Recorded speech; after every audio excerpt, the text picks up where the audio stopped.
What's going on, everybody? Welcome to another episode of the Touchdown with Doug Smith. I'm here with my co-host and special guest, Adrian Soup Campbell. And today we're going to take and talk about Shedeur Sanders and how he is still QB3 after Dillon Gabriel was named QB1.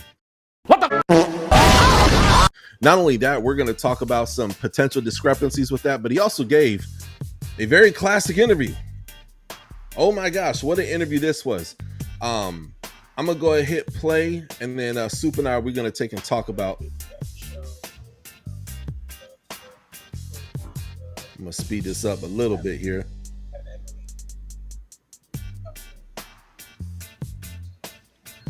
And it's crazy because when I was first watching this, I was like, oh, something's wrong with my audio.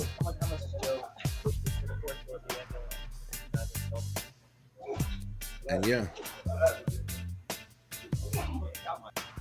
So that's it. That's the interview. What I tell, side I tell. He said a whole lot of nothing. I've been getting death threats. Soup, I'll let you go first, bro. First of all, welcome back to the show, man. What are your thoughts on this, man? Man, I feel two ways about it, bro. Like on one, I understand, right? Because the story shouldn't be about Shedeur today, right? Yeah. The story should be about Dillon Gabriel. So why are you talking to him about it? It's like he's very aware that they're coming to him for a soundbite, right? Because his name, love him or hate him, there's a certain value attached to his surname. Yeah.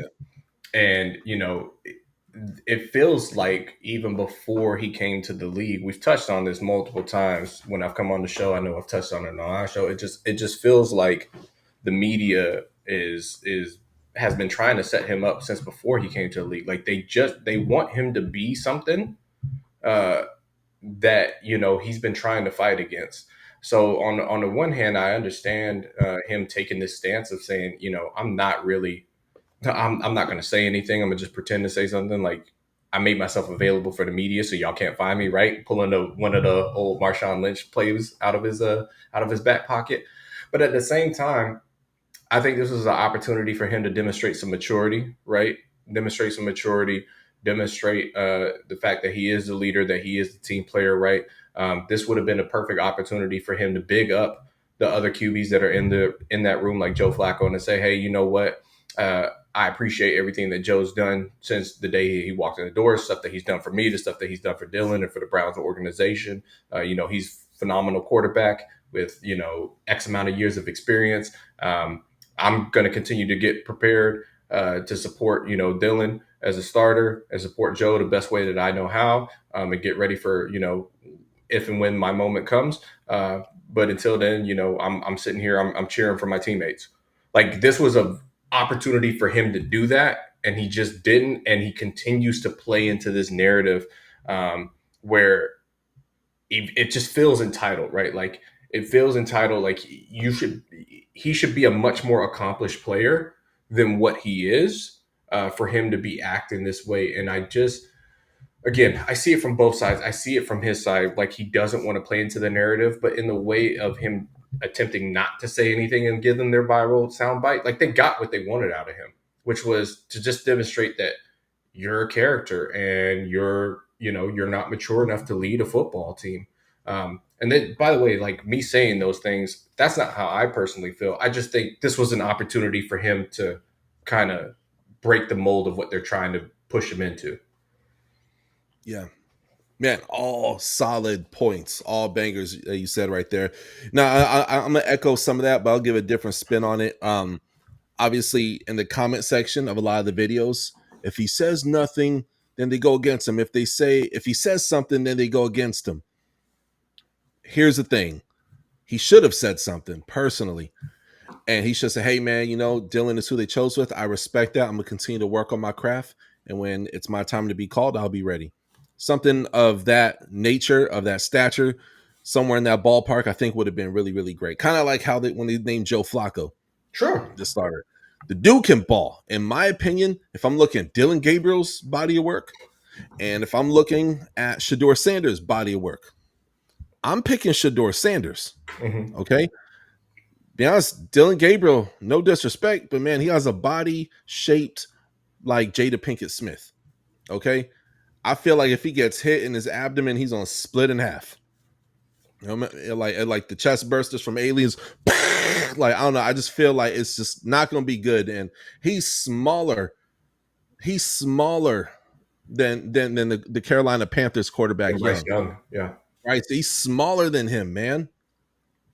So I don't know what does this look like, man? You better be doing play actions and rollouts, and I just hope he can scramble out of bounds, man. One hit that could be it for dude, right? We've seen shorter, smaller quarterbacks have long, successful careers, but man, this dude is really, really small. So there's that. Also, his body work, I'm not crazy about. He's a decent quarterback, but honestly, he just had a really good pro day, and that's why he went above Shedeur. Now, when it comes to Shedeur Sanders, he is a Sanders. So there's some teams and the owners talk. Hmm. The owners taking talks. Good old boys club, man. They take and they talk, man. They feel like somebody's going to be a problem child. They will stay away from them.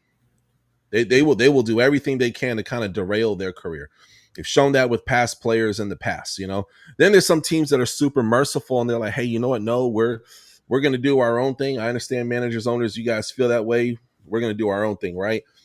I mean, even in selecting Shedeur Sanders, there was kind of a little bit of a war going on, you know, as far Hmm. as like, hey, who wants him, who doesn't want him? Who in the heck on their mock draft had Dillon Gabriel going ahead of Shedeur Sanders on the same team? That wasn't on my bingo card, right? Yeah, But I think the ego got to go out. I think he was trying to be funny and maybe he meant well. So I want to sure. give him the benefit of the doubt because he has shown so much maturity. The Hmm. part of Shedeur Sanders I didn't like is like after the CSU game 2 years ago, where he puts his imaginary watch in the coach's face and stuff of the other team. It was real cheesy and real corny, right? But then we've seen the leader. You know, you see Hmm. the guy put a team on his back, get blasted after blasted, and just get hit after hit with a garbage O line, and still stand in the pocket and deliver a 50-yard bomb. Right? Hmm. We've seen the heart of this player. This guy who was raised in a gated community, isn't supposed to be good. He's actually really freaking good at football. Has a cannon of an arm, in my opinion. Great pocket awareness, and he has cojones to stay in the pocket when it's all falling apart. Right? So those are things I like about him. But again, this was an opportunity for him to take and show, hey, you know what? I'm gonna stay down until it's my time to take and pop up and play. You know, and yeah, so it's two sides of the puzzle for sure. It is. I mean, again, right? I'm with you. I think he meant this in a good natured way, right? Either he's not wanting to give the media a soundbite or he's trying to be a comedian here.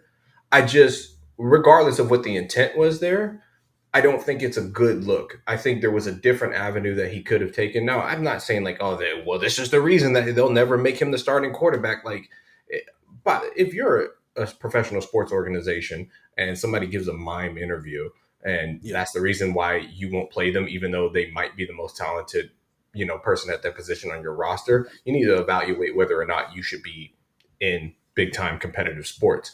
But I'm also with you when it comes to Dillon Gabriel. I was really confused about his draft selection. I thought he played at a really, really high end school with a lot of high end weapons. I didn't think that he himself was that impressive. And if you ask me, I think the draft grade was wrong on him. I think, if anything, right, I'm not going to sit here and argue that Shedeur Sanders is a first round talent. I could see arguments being made for him to be a first round talent. I have more of a probably middle to end of the second round grade on him, but I feel like if the draft had gone the other way, right, and it was Shedeur at 3 and Dillon Gabriel at 5, that would make more sense. I also don't know why you spend 2 draft picks on a quarterback for one team. That just screams that you don't know what you're doing. As our good brother Mike likes to say, if you have two of something, then that means you don't have one of that thing, right? Like you don't have the thing. So I'm again, I wish that Shedeur would have handled it a different way. I'm not saying how he chose to handle it is bad. I'm convinced still that he will see the field this season. There's nothing that Dillon Gabriel did in this preseason that gave me any kind of confidence that he can be a starting quarterback in this league. Size and everything aside, like his tool set, the way that he sees the field, the way that he navigates the pocket. There's nothing there that I saw, and he's not a hyper accurate quarterback. I think he does have a bigger arm than Shedeur's, but Shedeur's weapon is his accuracy and his decisiveness. And when you give him a decent line to stand behind, I think a very good comp for Shedeur Sanders, and you guys can feel free to jump down my throat about this, but I think a good comp for Shedeur is probably more akin to like a Jared Goff, where if you keep him protected and you give him time, he's going to make the throws. I also think that Jared Goff has a bigger arm than Shedeur, but both of those quarterbacks are wildly accurate. And like I said, if you give him time, you give him protection, keep him upright, they'll win you some games.